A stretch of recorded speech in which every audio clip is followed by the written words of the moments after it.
So Ben, what brings us out here today? Well, today we're going to be working on an exterior drain tile. Well, I know we've done a lot of videos about interior drain tiles. Why would you do an exterior instead of an interior one?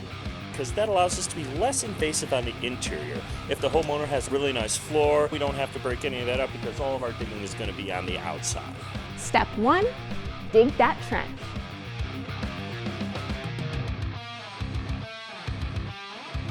What the heck, Ben? It looks like there already was a drain tile here. Well, there was, but somebody didn't quite install it the way they were supposed to.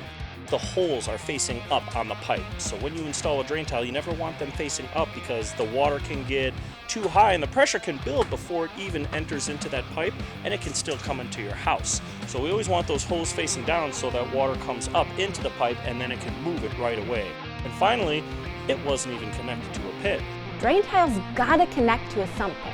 Otherwise, where does the water go?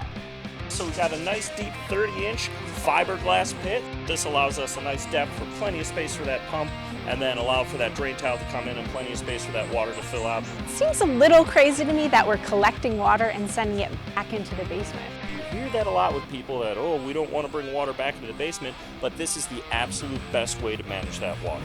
We have to give it a place to go. What this allows is for us to get that drainage, have all that water go to a central space, and now we can pump it out without having to worry about it getting into the basement and ruining the finished areas inside.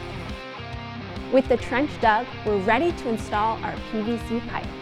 So the next thing we're going to do is we're going to lay a bed of stone to put our drain tile on top of. With this one, the holes are pointed in the right direction and it's covered with a sock, so it's going to work a lot better.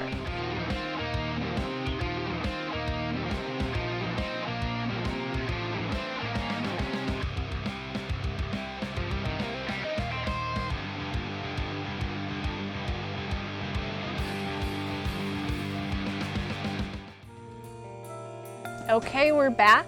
The inspector gave us the thumbs up. Now is it time to put the seal in Real Seal? You got it.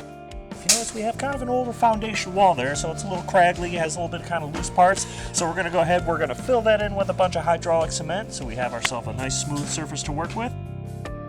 Then we'll go over the top of that with our nice heavy-duty tar seal, get our membrane over the wall.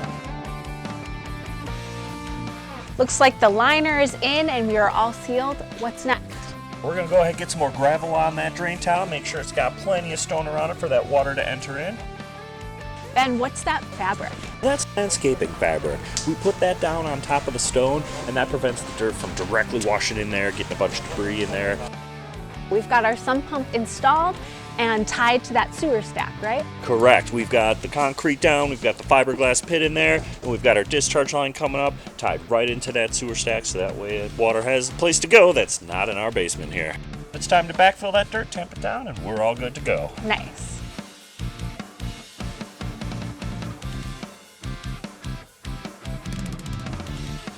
With the seal in place and a proper drain tile, this basement's gonna be drier than my aunt's terribly overcooked chicken. It's a new day for this basement, thanks to the Real Seal.